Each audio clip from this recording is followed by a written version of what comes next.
ನಾವೇನು ಬಹಿರಂಗ ಪ್ರಚಾರ ಮಾಡೋದಿಲ್ಲ. ನಾವು ಯಾವ ರೀತಿ ಮಾಡ್ತೀವಿ. ಕರೆದಿ ಸಂಘದಕ್ಕೆ ಮಾತಾಡೋಕ್ಕೆ CM ಲೆಟರ್ ಬರ್ತೀವಿ. CM careless. ಮೈನಾರಿಟಿ ಅಂದರೆ ಏನೋ ಯಾರೋ ಒಂದು 4 ಜನ ಮಿನಿಸ್ಟ್ರಿಗೆ ಮಂತ್ರಿಗೆ ಮಾಡಿಕೊಂಡು ಇಡೀ ರಾಜ್ಯಗಳಿಗೆಲ್ಲ ಗೆಲ್ತೀವಿ ಅನ್ನೋದು ಅವ್ರು ಮರ್ತಬೇಕು ಈ ಸಲ. ಈಗ ತುಂಬ ತೊಂದರೆ ಆಗ್ತದೆ ಮೈನಾರಿಟಿಗೆಲ್ಲ. 12 ಜನ ಜಡ್ಜು ಈ ತೀರ್ಪು. ಈ 12 ಜನ ಜಡ್ಮೆಂಟ್ ಇಂಪ್ಲಿಮೆಂಟ್ ಮಾಡಿದ್ರೆ ಸೆಕ್ರೆಟರಿ ಹೇಳ್ತಾರೆ ಕೋರ್ಟ್ಗೆ ಹೋಗ್ರಿ ಅಂತ. ನಾವು ಇನ್ನೆಲ್ಲ ಹೋಗೋದು? ಜಡ್ಮೆಂಟ್ ಇಂಪ್ಲಿಮೆಂಟ್ ಮಾಡ್ತಾ ಇಲ್ಲ ಅಂದರೆ ಕೋರ್ಟ್ಗೆ ಹೋಗಬೇಕು. ಸಂವಿಧಾನ ಎಲ್ಲೈತೆ ಇವ್ರ ಹತ್ರ? ಸರ್ಕಾರದ ಸಂವಿಧಾನ ಅದೇ. ಇನ್ನೋರು ಮಾಡಿಲ್ಲ, ಇವರು ಹಿಜಾಬ್ದು ಮಾಡಿಲ್ಲ, ಇನ್ನೋರಿಗೆ ಯಾವುದು ಮಾಡ್ತಾ ಇಲ್ಲ. ಸುಮ್ಮನೆ ಮೈನಾರಿಟಿ ಅಂತ ಹೇಳಿ ಮೈನಾರಿಟಿ ಶಾಲೆನವ್ರಿಗೆ ಕರೆದ್ಬಿಟ್ಟು ಮಾತಾಡಲಿ. ಮೈನಾರಿಟಿ ಶಾಲೆ ಅಂದ್ರೆ ಯಾರು ಅನ್ನೋದೇ ಗೊತ್ತಿಲ್ಲ. ಇದು ಎಕ್ಸಾಮ್ ಬಗ್ಗೆ 5th 8th ಮತ್ತು 9 ಪೋಸ್ಟ್ಬೋನ್ ಅವಾಗ ಮಾಡ್ತಾ ಇದ್ರೆ ಏನು ಹೇಳಕ್ ಬಯಸ್ತೀರಾ ಸರ್? ಇದು ನೋಡಿ, ಎಕ್ಸಾಮ್ ಮಾಡಬೇಡಿ ಅಂತ 5 ಮತ್ತು 8 ಮತ್ತು 9ನೇ ತರಗತಿಗೆ ರುಪ್ಸಾ ಮತ್ತು ಕುಸ್ಮಾನ್ ಅವರು ನ್ಯಾಯಾಲಯಕ್ಕೆ ಹೋಗಿದ್ರು. ಹೋದವರು ಲಾಸ್ಟ್ ಇಯರು ನ್ಯಾಯಾಲಯಕ್ಕೆ ಹೋಗಿದ್ರು. ಲಾಸ್ಟ್ ಇಯರು ಏನೋ ಮಿಸ್ ಆಗಿ ಆಯಿತು, ಮಾಡಿದ್ರು ಎಕ್ಸಾಮ್. ಈ ವರ್ಷ 6ನೇ ತಾರೀಕಿಗೆ ಒಂದು ಜಡ್ಮೆಂಟ್ ಆಯಿತು, ಸಿಂಗಲ್ ಬೆಡ್ ಜಡ್ಮೆಂಟ್ ಆಯಿತು. ಕುಸ್ಮಾ ಮತ್ತು ರುಪ್ಸಾನವರು ಹಾಕಿದರು, ಒಂದು ಜಡ್ಮೆಂಟ್ ಆಯಿತು, ಸಿಂಗಲ್ ಬೆಂಚ್ ಆರ್ಡರ್ ಆಯಿತು, ಎಕ್ಸಾಮ್ ಮಾಡಬೇಡಿ ಅಂತ. ಇವ್ರೇನು ಮಾಡಿದ್ರು, 7ನೇ ತಾರೀಕಿಗೆ ಸಾಯಂಕಾಲ ಒಂದು ಆ ಜಡ್ಮೆಂಟ್ಗೆ ತಡೆ ಆಜ್ಞೆ ತೊಗೊಂಡು ಬಂದರು ಸರ್ಕಾರದವ್ರು ತಡೆ ಆಜ್ಞೆ ತೊಗೊಂಡು ಬಂದರು. ತಿರ್ಗಾ 8, 9, 10ನೇ ತಾರೀಕು ತನಕ ರಜೆ ಇತ್ತು ಶಾಲೆಗಳಿಗೆ. ಇವರು ಸಾಯಂಕಾಲ 7ನೇ ತಾರೀಕಿಗೆ ತಡೆ ಆಜ್ಞೆ ತೊಗೊಂಡ್ಬಂದರು, ಸಿಂಗಲ್ ಬೆಂಚ್ 6ನೇ ತಾರೀಕು ಜಡ್ಮೆಂಟ್ಗೆ. ಆದ್ದರಿಂದ ನಾವು ಸಂಘದವರೆಲ್ಲ ಸೇರಿ ಏನು ಒಂದು ತೀರ್ಮಾನ ಮಾಡಿದ್ದೀವಿ. ನಾವು ಮೈನಾರಿಟಿ ಅಸೋಸಿಯೇಷನ್, ಆ್ಯಕ್ಚುಲಿ ಇದು ಮೈನಾರಿಟಿ ಅಸೋಸಿಯೇಷನ್ ನಮ್ಗೆ ಬರೋದೇ ಇಲ್ಲ. RT ಆ್ಯಕ್ಟೇ ಅಪ್ಲಿಕೇಬಲ್ ಆಗೋದಿಲ್ಲ.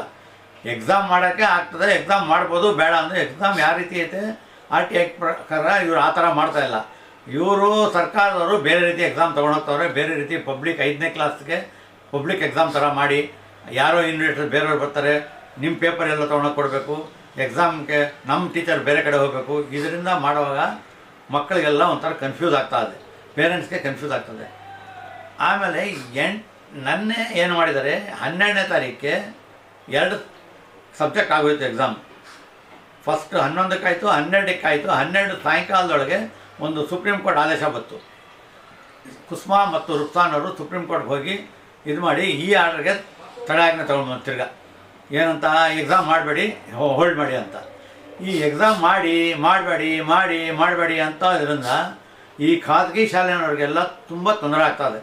ಯಾಕಂದರೆ ಒಂದ್ಸಲಿ ನಾವು ಟೈಮ್ ಟೇಬಲ್ ಕೊಟ್ಟ ಮೇಲೆ ಅಕಾರ್ಡಿಂಗ್ ಟು ಟೈಮ್ ಟೇಬಲ್ ನಾವೆಲ್ಲ ಮಕ್ಕಳಿಗೆ ಬರೋಕ್ಕೆ ಟ್ರಾನ್ಸ್ಪೋರ್ಟ್ ಅನುಕೂಲ ಎಲ್ಲ ಮಾಡಿರ್ತೀವಿ. ಆಮೇಲೆ ಹಾಲ್ ಟಿಕೆಟ್ ನಾವು ಎಕ್ಸಾಮ್ ಯಾವ ಡೇಟಿಗೆ ಬರ್ತಂತ 1 ತಿಂಗಳು ಮುಂಚೆನೇ ಹೇಳಿರ್ತೀವಿ ಪೇರೆಂಟ್ಸ್ಗೆ.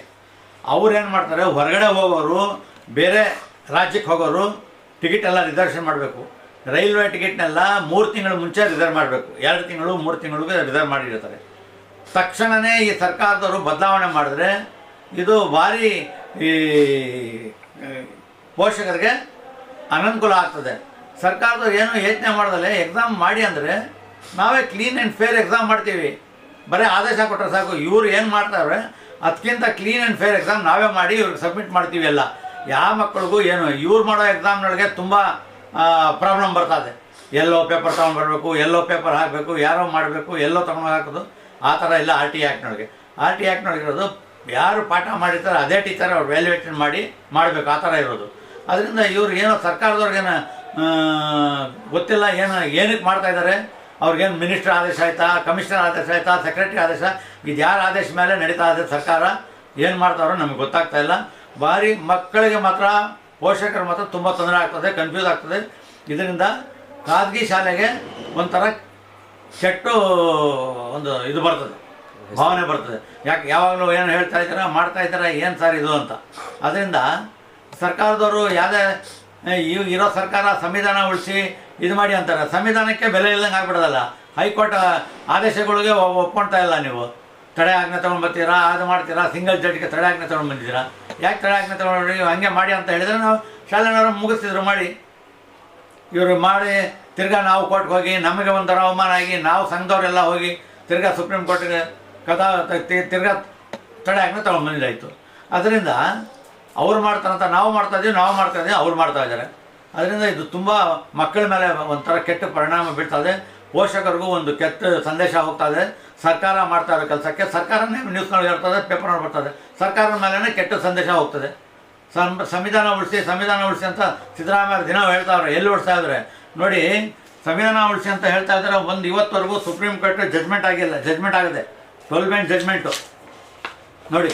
ಈ ಜಜ್ಮೆಂಟು ಈ ಶಾಲೆ ಜಜ್ಮೆಂಟ್ಗಳಿಗೆ 12 ಜನ ಜಡ್ಜು ತೀರ್ಪು ಈ ಜಜ್ಮೆಂಟ್ಗೆ ಹೋಗಿ ಕೇಳಿದ್ರೆ ಸೆಕ್ರೆಟ್ರಿಗೆ ಹೇಳಿದ್ವು ನಾವು, ಏನಪ್ಪ ಸೆಕ್ರೆಟ್ರಿ ಸರ್ ಇದು ಜಜ್ಮೆಂಟ್ ಇಂಪ್ಲಿಮೆಂಟ್ ಮಾಡಿ ನಮ್ಮ ಶಾಲೆಗೆ ಈ ಸುಪ್ರೀಂ ಕೋರ್ಟ್ ಆದೇಶ ಎಲ್ಲ ಇಂಪ್ಲಿಮೆಂಟ್ ಮಾಡಿ ಅಂದರೆ, ನಾವು ಮಾಡೋಕ್ಕಾಗಲ್ಲ, ನೀವು ಕೋರ್ಟ್ಗೆ ಹೋಗ್ರಿ ಅಂತಾರೆ. ಕಮಿಷನರ್ಗೆ ಒಂದು 10 ಬಾರಿ ಲೆಟರ್ ಕೊಟ್ಟಿದ್ದೀವಿ, ಮಿನಿಸ್ಟರ್ಗೆ ಒಂದು 5 ಬಾರಿ ಲೆಟರ್ ಕೊಟ್ಟಿದ್ದೀವಿ. ನಮ್ಮ ಸಂಘತೆ ಮೈನಾರಿಟಿ ಅಸೋಸಿಯೇಷನ್ ಕರೆದ್ಬಿಟ್ಟು ನೀವು ಮಾತಾಡಿ ಅಂತ ನಮ್ಮ ಸ್ಪೀಕರ್ ಹತ್ರ ಹೋಗಿ ಅವ್ರಿಗೂ ಮನವಿ ಕೊಟ್ಟಿದ್ದೀವಿ. ನಮ್ಗೆ ಕರೆದು ಮಾತಾಡಿಸಿ ಸರ್ ಇವರು ನಮ್ಗೆ ಸುಮಾರು ತೊಂದರೆ ಆಗ್ತದೆ ಮೈನಾರಿಟಿ ಶಾಲೆಗಳಿಗೆಲ್ಲ ಅಂತ ಹೇಳಿದ್ರೆ, ಅವ್ರ ಮೈನಾರಿಟಿ ಬಗ್ಗೆ ಗಮನ ಇಲ್ಲ, ಮಿನಿಸ್ಟರ್ಗೂ ಗಮನ ಇಲ್ಲ, ಕಮಿಷನರ್ಗೂ ಮೈನಾರಿಟಿ ಶಾಲೆ ಅಂದರೆ ನೆಗ್ಲೆಕ್ಟ್ ಮಾಡಿ ನಮಗೆ ಬಿಟ್ಬಿಟ್ಟಿದ್ದಾರೆ. ಏನಕ್ಕೂ ಲೆಕ್ಕ ಇಲ್ಲ. ನಾವು ಓಟ್ ಹಾಕಕ್ಕೆ ಮಾತ್ರ ಮೈನಾರಿಟಿ, ಓಟ್ ಹಾಕೋಕ್ಕೆ ನಾವು ಮೈನಾರಿಟಿ, ಓಟ್ ಇಲ್ಲ ಅಂದರೆ ಓಟ್ ಹಾಕಿಬಿಟ್ಮೇಲೆ ಮೈನಾರಿಟಿ ಲೆಕ್ಕಕ್ಕಿಲ್ಲ. ಆ ಥರ ಆಗುತ್ತೆ. ನಾವು ಈ ಕಮಿಷನರ್ ಮೇಡಮ್ ಬಂದವಾಗಲಿಂದ ನಾವು ಕೊಟ್ಟಿದ್ದೀವಿ, ಲೆಟರ್ ಕೊಟ್ಟಿದ್ದೀವಿ, ಮನವಿ ಕೊಟ್ಟಿದ್ದೀವಿ, ಮಿನಿಸ್ಟರ್ಗೆ ಮನವಿ ಕೊಟ್ಟಿದ್ದೀವಿ, ಲೆಟರ್ ಕೊಟ್ಟಿದ್ದೀವಿ. ಕೊಟ್ಟರು ಇವತ್ತವರೆಗೂ ಯಾವುದೋ ಅವರು ಒಂದು ಮೀಟಿಂಗ್ ಕರೀಲ್ಲ, ಒಂದು ಚರ್ಚೆ ಮಾಡಲಿಲ್ಲ. ಸಂವಿಧಾನ ಉಳಿಸಿ ಅಂತಾರೆ, ಎಲ್ಲೈತೆ ಸರ್ಕಾರದ ಸಂವಿಧಾನ ಹೇಳಿ ಉಳಿಸ್ತಾ ಇದ್ದಾರೆ. ಆದ್ದರಿಂದ ಈಗ ನಮ್ಮ ಮುಖ್ಯಮಂತ್ರಿ ಒಳ್ಳೆ ಕ್ಲೀನ್ ಮುಖ್ಯಮಂತ್ರಿ ಇರೋದು, ಡೆಪ್ಟಿ ಸಿ ಎಮ್ಮು ಎಲ್ಲ ಸೇರಿ ಇದಕ್ಕೆ ಒಂದು ತೀರ್ಮಾನ ಮಾಡಿ ಏನಕ್ಕೆ ಆಗ್ತದೆ, ಖಾಸಗಿ ಶಾಲೆಯವ್ರಿಗೆ ಏನು ತೊಂದರೆ ಆಗ್ತದೆ, ಪ್ರೈವೇಟ್ ಶಾಲೆಯವ್ರಿಗೆ ಏನು ತೊಂದರೆ ಆಗ್ತದೆ, ಮೈನಾರಿಟಿ ಶಾಲೆ ಅಂದರೆ ಏನು, ಮೈನಾರಿಟಿನವರು ನಾವು ಮೈನಾರಿಟಿ ನಮ್ಮ ಜೊತೆಲಿ ಇದ್ದೀವಿ ಅಂತಾರೆ ಕಾಂಗ್ರೆಸ್ ಅವರು. ಎಲ್ಲೂ ಇಲ್ಲ ಇದ್ದಾರೆ, ಒಳ್ಳೆ ಡೆಪ್ಟಿ ಸಿ ಎಮ್ ಇದ್ದಾರೆ, ಒಳ್ಳೆ ಶಿಕ್ಷಣ ಮಂತ್ರಿ ಇದ್ದಾರೆ. ಇವರೆಲ್ಲ ಸೇರಿ ನಮಗೆ ಕರೆದಿ ಮಾತಾಡಿ, ಅಥವಾ ಈ ಎಕ್ಸಾಮ್ ಮಾಡೋ ಮುಂಚೆ 5 ಮತ್ತು 6, 8 ಏನೈತೆ ಎಕ್ಸಾಮ್ ಮಾಡೋ ಮುಂಚೆ ಸುಮಾರು ಸಂಘ ಸಂಸ್ಥೆಗಳಿವೆ. ಈ ಸಂಘ ಸಂಸ್ಥೆ ಕರೆದುಬಿಟ್ಟು ಒಂದು ಚರ್ಚೆ ಮಾಡಿ ಈ ಥರ ಎಕ್ಸಾಮ್ ಮಾಡ್ತೀವಿ ಅಂತ ಮಾಡಿ ಅಂದರೆ ಚರ್ಚೆ ಆಗೋದು, ಮಾಡೋದು, ಯಾವ ರೀತಿ ಮಾಡಬೇಕು, ಏನೈತೆ, ಕಾನೂನೊಳಗೈತೆ, ಕಾನೂನುಗಳಿಲ್ಲ ಅನ್ನೋದು ಹೇಳ್ತಿದ್ದೋ. ನಮಗೂ ಅವರು ಈ ಕಾನೂನೊಳಗಿದ್ರೆ ಹೇಳ್ಬೋದಾಗಿತ್ತಲ್ಲ. ಸುಮ್ಮನೆ ಅವ್ರು ಇಷ್ಟ ಬಂದಂಗೆ ನಾವು ಏನೇ ಹೇಳಿದ್ರು ನಮ್ಮ ಮಾತಿಗೆ ಬೆಲೆನೇ ಇಲ್ಲ, ಸಂಘದ ಸಮಸ್ಯೆಗೆ ಬೆಲೆನೇ ಇಲ್ದಂಗೆ ಆಗ್ಬಿಡ ಈ ಸರ್ಕಾರದೊಳಗೆ. ಅದರಿಂದ ಈ ಸರ್ಕಾರ ಇವಾಗಾದರೂ ಎಚ್ಚರಿಕೆ ಎತ್ಕೋಬೇಕು. ಎಚ್ಚರಿಕೆ ಎತ್ತಿ ಏನಾದರೂ ಒಂದು ಜಲ್ದಿ ತೀರ್ಮಾನ ಮಾಡಿ ಶಾಲೆನವ್ರು ಮಾಡ್ತೀವಿ, ಫೇರ್ ಆ್ಯಂಡ್ ಕ್ಲೀನ್ ಎಕ್ಸಾಮ್ ಮಾಡ್ತೀವಿ. ಒಳ್ಳೆ ಎಕ್ಸಾಮ್ ನೀವೇನು SLC ಬೋರ್ಡಿಂದ ಎಕ್ಸಾಮ್ ಮಾಡ್ತೀರಾ, ಆ ಬೋರ್ಡಿಂದ ಒಳ್ಳೆ ಎಕ್ಸಾಮ್ ನಾವೇ ಮಾಡಿಕೊಟ್ಟು ನಿಮಗೆಲ್ಲ ಡೀಟೇಲ್ ಕೊಡ್ತೀವಿ. ಬೇಕಾದ್ರೆ ಬಂದು ಚೆಕ್ ಮಾಡ್ಕೋಬೋದು, ಪೇಪರ್ ನೋಡಿ ಎಲ್ಲ ಮಾಡಿ ಮಕ್ಕಳಿಗೆ ಕ್ಲೀನಾಗಿ ಎಕ್ಸಾಮ್ ಮಾಡ್ತೀವಿ. ಆದರೆ ಈ ಥರ ತೊಂದರೆ ಮಾಡೋದು ಸರಿಗಿಲ್ಲ. ಮಕ್ಕಳಿಗೆ ಸರ್ಕಾರದ ಮೇಲೆ ಕೆಟ್ಟ ಪರಿಣಾಮ ಬರ್ತದೆ. ಈ ಸರ್ಕಾರ ಬಂದಮೇಲೆ ಏನಪ್ಪ ಈ ಥರ ಆಗ್ತದೆ. ಹಿಂದೆ ಸರ್ಕಾರ ಇತ್ತು ನೋಡಿ, ಎಜುಕೇಷನ್ ಕಾಗೇರಿ ಮಂತ್ರಿ ಇದ್ದರು. ನಮ್ಮ ಸಂಘದಿಂದ ನಾವು ಮೈನಾರಿಟಿ ಸಂಘ ನಾವು ಲೆಟರ್ ಬರೆದ ತಕ್ಷಣ ಇಮಿಡಿಯೇಟ್ ಕರೆದಿ ಮೀಟಿಂಗ್ ಮಾಡಿದ್ರು. ಇದೇ ಮಾನ್ಯ ಮುಖ್ಯಮಂತ್ರಿ ಮಾಜಿ ಮುಖ್ಯಮಂತ್ರಿ ಯಡಿಯೂರಪ್ಪ ಇದ್ದರು. ಯಡಿಯೂರಪ್ಪ ಪೀರಿಯಡ್ನೊಳಗೆ ಒಂದು ಲೆಟರ್ ಕೊಟ್ಟ ತಕ್ಷಣ ಕರೆದುಬಿಟ್ಟು ಸಂಘಕ್ಕೆ ಮಾತಾಡಿ ನಮಗೊಂದು ಜಾಗ ಕೊಡಿ ಅಂತ ಕೇಳೋದಕ್ಕೆ ಒಂದು ಜಾಗನೂ ಸ್ಯಾಂಕ್ಷನ್ ಮಾಡಿದ್ದಾರೆ ನಮಗೆ. ನಾವು ಇನ್ನೂ ಮಾಡ್ಕೊಂಡಿಲ್ಲ, ಬಟ್ ಲೆಟರ್ ಕೊಟ್ಟು ತಕ್ಷಣವೇ ಆದೇಶ ಕೊಟ್ಟು ನಮಗೆಲ್ಲ ಮಾಡಿಕೊಟ್ಟಿದ್ದಾರೆ. ಈ ಸರ್ಕಾರಕ್ಕೂ ಆ ಸರ್ಕಾರ ಏನು ಹೇಳ್ತಾ ಅಂದರೆ, ಈ ಸರ್ಕಾರದವ್ರು ಸುಮ್ಮನೆ ಅಲ್ಪಸಂಖ್ಯಾತರಿಗೆ ನಾವು ಇದ್ದೀವಿ, ನಿಮ್ಮಿಂದ ಇದ್ದೀವಿ, ನಿಮ್ಮಿಂದ ಅಲ್ಪಸಂಖ್ಯಾತರಿಗೆ ತುಂಬ ತೊಂದರೆ ಆಗ್ತದೆ. ಇವರೇನು ಮಾಡ್ತಾ ಇಲ್ಲ ಅಲ್ಪಸಂಖ್ಯಾತಕ್ಕೆ. ಈ ಸರ್ಕಾರದವರು ಇವಾಗ ನೆಕ್ಸ್ಟು ಎಲೆಕ್ಷನ್ ಬರ್ತಾ ಇದೆ, MP ಎಲೆಕ್ಷನ್ ಒಳಗೆ ಈ ಸರ್ಕಾರ ಅಷ್ಟರೊಳಗೆ ತಿದ್ದುಪಡಿ ಮಾಡ್ಕೊಂಡಿಲ್ಲ ಅಂದರೆ ಅವ್ರಿಗೆ ತೊಂದರೆ ಆಗ್ತದೆ. ನಾವೇನು ಹೇಳೋದಿಲ್ಲ, ಇದು ನಾವೇನು ಮಾಡಬೇಕು, ನಮ್ಗೇನು ತೊಂದರೆ ಆಗ್ತದೆ ನಾವು ಎಲ್ಲಿ ಹೇಳಬೇಕು ಹೇಳ್ಕೊಳ್ತೀವಿ. ನಾವೇನು ಬಹಿರಂಗ ಪ್ರಚಾರ ಮಾಡೋದಿಲ್ಲ. ನಾವು ಯಾವ ರೀತಿ ಮಾಡ್ತೀವಿ. ಕರೆದಿ ಸಂಘದಕ್ಕೆ ಮಾತಾಡೋಕ್ಕೆ CMಗೂ ಲೆಟರ್ ಬರ್ತೀವಿ. CMಗೂ ಕೇರ್ಲೆಸ್ಸು. ಮೈನಾರಿಟಿ ಅಂದರೆ ಏನೋ ಯಾರೋ ಒಂದು 4 ಜನ ಮಿನಿಸ್ಟ್ರಿಗೆ ಮಂತ್ರಿ ಮಾಡಿಕೊಂಡು ಇಡೀ ರಾಜ್ಯದೊಳಗೆಲ್ಲ ಗೆಲ್ತೀವಿ ಅನ್ನೋದು ಅವ್ರು ಮರ್ತಿಬೇಕು. ಈ ಸಲ ಈಗ ತುಂಬ ತೊಂದರೆ ಆಗ್ತದೆ, ಮೈನಾರಿಟಿಗೆಲ್ಲ ತುಂಬ ತೊಂದರೆ ಆಗ್ತದೆ. ನಮ್ಮದೆಲ್ಲ ರಿಸರ್ವೇಷನ್ ಕ್ಯಾನ್ಸಲ್ ಆಗಿದೆ, ಇನ್ನೂವರೆಗೆ ಮಾಡಿಲ್ಲ. ಇವರು ಹಿಜಾಬ್ದು ಮಾಡಿಲ್ಲ ಇನ್ನೂವರೆಗೆ, ಯಾವುದು ಮಾಡ್ತಾಯಿಲ್ಲ. ಸುಮ್ಮನೆ ಮೈನಾರಿಟಿ ಅಂತ ಹೇಳಿ ಮೈನಾರಿಟಿ ಶಾಲೆನವ್ರಿಗೆ ಕರೆದುಬಿಟ್ಟು ಮಾತಾಡಲಿ. ಮೈನಾರಿಟಿ ಶಾಲೆ ಅಂದರೆ ಯಾರು ಅನ್ನೋದೇ ಗೊತ್ತಿಲ್ಲ. ಯಾರೋ 4 ಜನಕ್ಕೆ ಯಾರೋ ಮದ್ರಸನವ್ರು ಮೈನಾರಿಟಿ ಅಲ್ಲ, ಶಾಲೆ ನಡೆಸ್ತಾ ಇರೋರು ಕರಿಬೇಕು. ಶಾಲೆಗಳು ನಡೆಸ್ತಾ ಇರೋ ಒಂದು ಸಂಘ ಐತೆ ನಮ್ಮದು ಸ್ಟೇಟ್ಗೆ, ಒಂದು ಅಸೋಸಿಯೇಷನ್ ಕರೆದ್ಬಿಟ್ಟು ಮಾತಾಡಬೇಕು. ಅದು ಹೋಗಿ ಇವ್ರು ಏನೋ ಜನರಲಾಗಿ ಮಾತಾಡ್ಬಿಟ್ಟು ಏನೋ ಆದೇಶ ಮಾಡ್ತಾರೆ. ಸುಪ್ರೀಂ ಕೋರ್ಟ್ ಜಡ್ಮೆಂಟ್ ನಾವು ಇಂಪ್ಲಿಮೆಂಟ್ ಮಾಡಿ 12 ಜನ ಜಡ್ಜು ಈ ತೀರ್ಪು. ಈ 12 ಜನ ಜಡ್ಮೆಂಟ್ ಇಂಪ್ಲಿಮೆಂಟ್ ಮಾಡಿದ್ರೆ ಸೆಕ್ರೆಟ್ರಿ ಹೇಳ್ತಾರೆ ಕೋರ್ಟ್ಗೆ ಹೋಗ್ರಿ ಅಂತಾರೆ. ನಾವು ಇನ್ನೆಲ್ಲಿ ಹೋಗೋದು? ಜಡ್ಮೆಂಟ್ ಇಂಪ್ಲಿಮೆಂಟ್ ಮಾಡ್ತಾ ಇಲ್ಲ ಅಂದರೆ ಕೋರ್ಟ್ಗೆ ಹೋಗಬೇಕು. ಸಂವಿಧಾನ ಎಲ್ಲೈತೆ ಇವ್ರ ಹತ್ರ? ಸರ್ಕಾರದ ಹತ್ರ ಸಂವಿಧಾನನೇ ಇಲ್ವಲ್ಲ. ಸಂವಿಧಾನಕ್ಕೆ ಬೆಲೆ ಇಲ್ಲ. ಜಡ್ಮೆಂಟ್ 12 ಜನ ಜಡ್ಮೆಂಟ್ ತೀರ್ಪು ವ್ಯಾಲ್ಯೂನೇ ಇಲ್ದಂಗೆ ಹೇಳ್ತಾ ಇದ್ದಾರಲ್ಲ. ನಾವು ಹೋಗಿ ಕೇಳಿದ್ದೀವಿ, ಲೆಟರ್ ಕೊಟ್ಟಿದ್ದೀವಿ, ನಮ್ಮ ಹತ್ರ ದಾಖಲಾತಿ ಐತೆ, ಲೆಟರ್ ಕೊಟ್ಟಿದ್ದೀವಿ. ನಾವು ಸೆಕ್ರೆಟ್ರಿಗೆ ಹೋಗಿ ಮಾತಾಡಿದ್ದೀವಿ, ಲೆಟರ್ ಕೊಟ್ಟಿದ್ದೀವಿ, ಕಮಿಷನರ್ ಲೆಟರ್ ಕೊಟ್ಟಿದ್ದೀವಿ, ಮಿನಿಸ್ಟ್ರಿಗೆ ಎಲ್ಲರಿಗೂ ಲೆಟರ್ ಕೊಟ್ಟಿದ್ದೀವಿ. ಅವ್ರು ಬೆಲೆನೇ ಕೊಡ್ತಾ ಇಲ್ಲ. ಇದರಿಂದ ನೆಕ್ಸ್ಟು ಸರ್ಕಾರದವ್ರು ಎಚ್ಚರಿಕೆ ಮಾಡಿಕೊಂಡು ಏನೈತೆ ಮುಂದಕ್ಕೆ ಇಮಿಡಿಯೇಟ್ ಡಿಸಿಷನ್ ತೊಗೊಂಡು ಮಾಡಿದ್ರೆ ಒಳ್ಳೆಯದಾಗ್ತದೆ. ನಾವೇನು ಮಾಡಬೇಡಿ ಅಂತ ಹೇಳ್ತಾ ಇಲ್ಲ, ಆಯಿತಾ? ಮಾಡಿ ಒಂದು ಸಲ ಫಿಕ್ಸ್ ಮಾಡಿದ್ರೆ ಕರೆದುಬಿಟ್ಟು ಸಂಘ ಸಂಸ್ಥೆ ಕರೆದುಬಿಟ್ಟು ಮಾತಾಡಿ ಚರ್ಚೆ ಮಾಡ್ಬೋದಾಗಿತ್ತಲ್ಲ. ಏನೇ ಡಿಸಿಷನ್ ತೊಗೊಂಡ್ರೆ ಈಗ ಯಾವುದೋ ಒಂದು ಮಾಡ್ಬೇಕಂದ್ರೆ ನೀವು ಬಿಲ್ ಮಾಡ್ಬೇಕಂದ್ರೆ ಒಂದು ಪಾಸ್ ಮಾಡ್ಬೇಕಂದ್ರೆ ಸೇರಿಸ್ಬಿಟ್ಟು ಮಾತಾಡಿ ಡಿಸಿಷನ್ ತೊಗೊಳ್ತೀರಾ. ಅದೇ ಥರ ಇಡೀ ರಾಜ್ಯದೊಳಗೆ ಸಂಘ ಸಂಸ್ಥೆ ಕರೆದುಬಿಟ್ಟು ಮಾತಾಡ್ಬೋದಲ್ಲ. ಒಂದಿನ ಮಾಡಿಬಿಟ್ಟು ಮಾತಾಡಿ ಶಿಕ್ಷಣ ಮಂತ್ರಿ ಕರೆದಿಟ್ಟು ಮಾತಾಡಿ ಈ ಥರ ಐತ್ರಿ, ಈ ಥರ ಮಾಡೋಣ, ಎಲ್ಲ ಸೇರಿ ನೀವು ಅನುಕೂಲ ಮಾಡಿ, ನಾವು ನಿಮ್ಗೆ ಏನು ಬೇಕಾದ್ರೂ ಸಹಕಾರ ಮಾಡ್ತೀವಿ ಅಂತ ಹೇಳಿ ಮಾತಾಡ್ಬೋದಲ್ಲ. ಮಂತ್ರಿ ಮಾತಾಡೋಕ್ಕೆ ತಯಾರಿಲ್ಲ.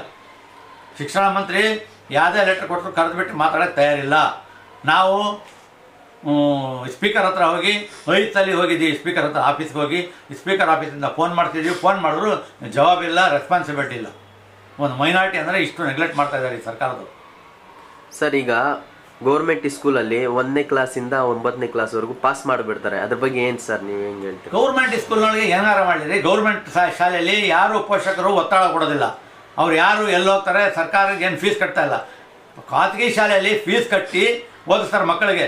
ಯಾಕಂದರೆ ಒಳ್ಳೆ ಶಿಕ್ಷಣ ಸಿಗ್ತಾರೆ, ಒಳ್ಳೆ ಮಾಡ್ತೀವಿ ಅಂತ. ಅಲ್ಲಿ ಗೌರ್ಮೆಂಟ್ ಶಾಲೆಯಲ್ಲಿ ಕ್ವಶನ್ ಮಾಡೋರು ಯಾರು ಇಲ್ಲ. ಅಲ್ಲಿ ಏನು ಸರ್ಕಾರ ಮಾಡಿದ್ರೆ ಅದಕ್ಕೆ ಪಾಲನೆ ಮಾಡ್ತಾರೆ. ಇಲ್ಲಿ ಆ ಥರ ಇಲ್ಲ. ಇಲ್ಲಿ 100 ಜನ ಕ್ವಶನ್ ಮಾಡ್ತಾರೆ ಪೇರೆಂಟ್ಸು. 100 ಪೇರೆಂಟ್ಸು 100 ಥರ ಕ್ವಶನ್. ಅಲ್ಲಿ ಯಾರು ಕ್ವಶನ್ ಮಾಡೋರಿಲ್ಲ ಸರ್ಕಾರಿ ಶಾಲೆಯಲ್ಲಿ. ನೀವು ಯಾವಾಗ ಬೇಕಾದ್ರೂ ಎಕ್ಸಾಮ್ ಮಾಡ್ಕೊಳ್ಳಿ, ನೀವು ಯಾವಾಗ ಬೇಕಾದ್ರೂ ಏನು ಬೇಕಾದ್ರೂ ಮಾಡ್ಕೋಬೋದು ಸರ್ಕಾರಿ ಶಾಲೆ. ಖಾಸಗಿ ಶಾಲೆನವ್ರಿಗೆ ತೊಂದರೆ ಆಗ್ತದೆ. ನಾನು ಖಾಸಗಿ ಶಾಲೆ ಪರವಾಗಿ ನಾನು ಹೇಳ್ತಾ ಇದ್ದೀನಿ. ಖಾಸಗಿ ಶಾಲೆನವರು ತುಂಬ ತೊಂದರೆ ಅದು. ಪೇರೆಂಟ್ರು ಇವತ್ತು ಎಕ್ಸಾಮ್ ಐತೆ ಅಂತ ಪ್ರಿಪೇರ್ ಮಾಡಿದರೆ ಎಕ್ಸಾಮ್ ಇಲ್ಲ ಅಂತಾರೆ.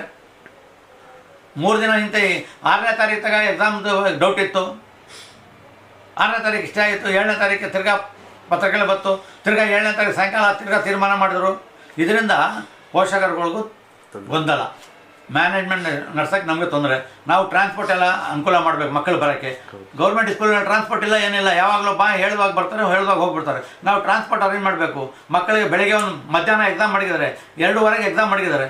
ಏನಕ್ಕೆ ಬೇಕಾಗಿತ್ತು 2:15ಗೆ ಎಕ್ಸಾಮ್? ಇವ್ರಿಗೆ 2 ಗಂಟೆಗೆ ಎಕ್ಸಾಮ್ ಮಾಡಿದ್ದಾರೆ, 2:15ಗೆ ಎಕ್ಸಾಮ್ ಮಾಡಿದ್ದಾರೆ, 4-5 ಗಂಟೆದಾಗ ಎಕ್ಸಾಮ್ ಮಾಡಿದ್ದಾರೆ.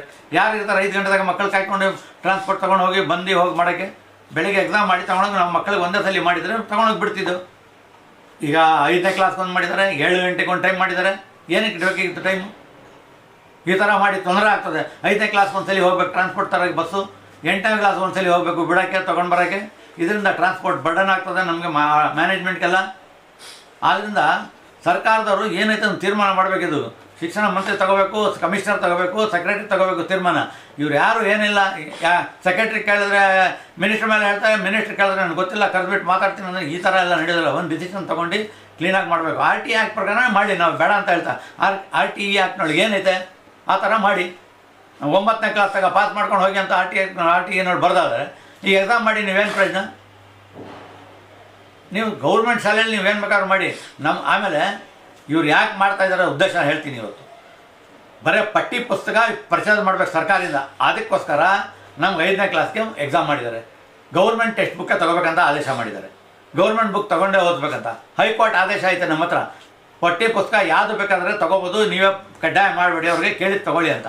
ಅದಕ್ಕೆ ಬೆಲೆ ಇಲ್ಲ ಸರ್ಕಾರದೊಳಗೆ. ಕಮಿಷನರ್ ಹತ್ರ ಬೆಲೆ ಇಲ್ಲ, ಸೆಕ್ರೆಟರಿ ಹತ್ರ ಬೆಲೆ ಇಲ್ಲ. ಇಲ್ಲ, ನೀವು ಕಟ್ಟಲೇಬೇಕು, ನೀವು ತೊಗೊಳ್ಳೇಬೇಕು, ನಮ್ಮದೇ ಪಟ್ಟಿ ಪುಸ್ತಕ ಓದಬೇಕು. ನೀವು ನಮ್ಮದೇ ಅನುಮತಿ ತೊಗೊಂಡಿದ್ದೀರಾ, ಕರ್ನಾಟಕ ರಾಜ್ಯದ ಅನುಮತಿ ಇರುವಾಗ ಕರ್ನಾಟಕ ಪಟ್ಟಿ ಪುಸ್ತಕ ಆಗಬೇಕು. NCERT ಬುಕ್ ಯಾವುದು ಓದಿಸ್ರೆ ಏನಾಗ್ತದೆ? ಅವ್ರಿಗೆ ಎಲ್ಲ ಸ್ಟ್ಯಾಂಡರ್ಡ್ ಇರ್ತದೆ ಬುಕ್ಸು. ಅದಕ್ಕೆ ಇವರು ಎಕ್ಸಾಮ್ 5ನೇ ಕ್ಲಾಸ್ಗೆ ಎಕ್ಸಾಮ್ ಬೇಕಿರಲಿಲ್ಲ. 5ನೇ ಕ್ಲಾಸ್ದು ನಮ್ಮ ಪಟ್ಟಿ ಪುಸ್ತಕ ಸೇಲ್ ಆಗಬೇಕಂತ ಸರ್ಕಾರದವರು ಒಂದು ಸೊಸೈಟಿ ಮಾಡ್ಕೊಂಡಿದ್ದಾರೆ. ಈ ಸರ್ಕಾರದವ್ರು ಸೊಸೈಟಿ ಮಾಡಿಕೊಂಡು 5ನೇ ಕ್ಲಾಸ್ ಬುಕ್ ಸೇಲ್ ಆಗಲಿ ಅಂತ 5ನೇ ಕ್ಲಾಸ್ಗೆ ಎಕ್ಸಾಮ್ ಮಾಡಿಬಿಡ್ತಾರೆ. ಲಾಸ್ಟ್ ಟೈಮು 7ನೇ ಕ್ಲಾಸ್ಗೆ ಎಕ್ಸಾಮ್ ಮಾಡಿದ್ರು. ಯಾಕಂದರೆ 7ನೇ ಕ್ಲಾಸ್ ಬುಕ್ ತೊಗೊಂಡಿಲ್ಲ ಅಂದರೆ 7ನೇ ಕ್ಲಾಸ್ ಗೌರ್ಮೆಂಟ್ ಬುಕ್ ತೊಗೋಬೇಕು. ಗೌರ್ಮೆಂಟ್ ನಾವು ಪೇಪರ್ ಮಾಡಿ ಕೊಡ್ತೀವಿ. ಈ ಪಟ್ಟಿ ಪುಸ್ತಕ ಮಾರಾಟ ಮಾಡೋಕ್ಕೆ ಒಂದು ಸಂಘ ಸೊಸೈಟಿ ಮಾಡ್ಕೊಂಡಿದ್ದಾರೆ ಸರ್ಕಾರದವರು. ಈ ಸಂಘ ಸೊಸೈಟಿ ಮಾಡಿಕೊಂಡು ಅದರಿಂದ ಇವರು ವ್ಯಾಪಾರ ಮಾಡ್ತಾ ಇದ್ದಾರೆ. ಸರ್ಕಾರದವರು ಒಂದು ವ್ಯಾಪಾರಕ್ಕೆ ಬಂದುಬಿಟ್ಟಿದ್ದಾರೆ. ನೀವು ಬಿಡಿ, ಮಾರ್ಕೆಟ್ನವ್ರು ಬುಕ್ ಬಿಡಿ, ನೀವು ಯಾಕೆ ನಮಗೆ ಪ್ರೆಷರ್ ಮಾಡ್ತೀರಾ? ಸ್ಕೂಲ್ನವ್ರಿಗೆ ಅಲ್ಲೇ ತೊಗೋಬೇಕು, ಇಲ್ಲೇ ತೊಗೋಬೇಕು. ಶಾಲೆ ಶುರು ಆಗೋದು ಜೂನ್ನೊಳಗೆ, ಬುಕ್ ತೊಗೊಳ್ಳೋದು ಡಿಸೆಂಬರ್ನೊಳಗೆ ನಿಮ್ಗೆ ಇಂಡೆಂಟ್ ಕೊಡಬೇಕು. ಆ ಮಕ್ಕಳಲ್ಲಿ ಯಾರು ಇರ್ತಾರೋ, ಯಾರು ಹೋಗ್ತಾರೋ ಯಾರಿಗೆ ಗೊತ್ತು? ಈ ಪಟ್ಟಿ ಪುಸ್ತಕ ಮಾರಾಟಕ್ಕೆ ಇದೆಲ್ಲ ಈ ಎಕ್ಸಾಮಿನೇಷನ್ನು ಕಡ್ಡಾಯ ಮಾಡಿ ಖಾಸಗಿ ಶಾಲೆಯವ್ರಿಗೆ ತೊಂದರೆ ಮಾಡೋಕ್ಕೆ ಇಷ್ಟು ಮಾಡ್ತಾರೆ ಸರ್ಕಾರದವರು. Okay sir.